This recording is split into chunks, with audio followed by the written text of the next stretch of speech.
Thank you, Mr. Speaker, sir. Mr. Speaker, sir, I rise to support this statement by Senator Sakaja. I was listening to Senator Sakaja when I was walking into the chambers, and earlier on I also had an opportunity to watch him with the entire leadership of Nairobi bringing these issues. So I must congratulate him for really caring about the future of the people of Nairobi. The people of Nairobi, Mr. Speaker, sir, include us who live here because we have homes here so that we can be able to work here.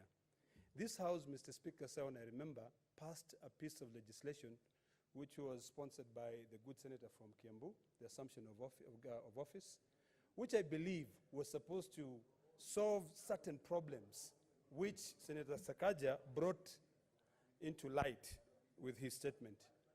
The issue of a county governor. I remember, Mr. Speaker, sir, last week I brought in a piece of legislation, a motion.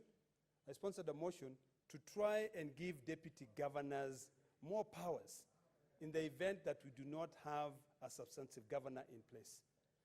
We have a crisis in this country. And if we do not rise up to the occasion, the situation in Nairobi will get worse. There is allegation left, right, and center of cartels. If you talk to Governor Sonko, he will tell you cartels are out to destroy him. The statement by Senator Sakaja is also pointing out to cartels. These cartels, suppose hypothetically today, this House succeeded, or rather cartels out there succeeded in removing the governor, the current governor of Nairobi. Who is going to take over? The current speaker. There are still issues regarding the current speaker because there's no governor, someone who can take over.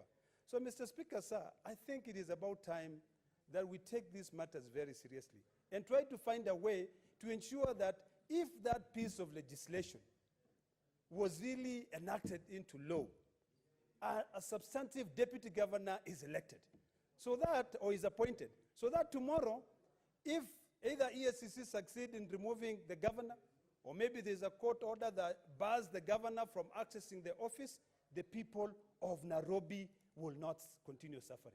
This is the capital city of Kenya, I dare say of East Africa. Currently, Mr. Speaker, sir, as of 2 days ago, November 18th, the current eligible pending bills of Nairobi City County is 21 billion shillings. Eligible pending bills as of 18th of November. These were pending bills that were re-audited by the Auditor General. And I hope that next week, Mr. Speaker, sir, will come up with a substantive motion to be able to direct Treasury not to release any more money to these counties until these pending bills are paid on a first-in, first-out basis. When you travel around Nairobi, Mr. Speaker, sir, even today, you'll be surprised at the level of operation of misappropriations of funds in this county. Roundabouts, Mr. Speaker, sir, and I want you to be observant, and every member of this House to be observing.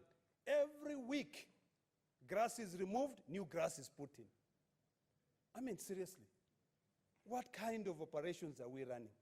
In our committee, Mr. Speaker, sir, of PAC, we have raised concerns about issues regarding Nairobi City County. In terms of the issue of Jambo Pay, I remember sitting for long hours to be able to see where that money is going. Those contracts, we understand that Jambo Pay, the contract was terminated. And maybe, allegedly another company has been appointed to collect the money. I think we need to think seriously of the way forward. Mr. Speaker, sir, I'll summarize by saying, I believe this is not a matter of setting up a select committee. This is a matter that all 47 county governors will have to sit here, including the nominated senators, and we discuss these things for the interest of the people of Nairobi.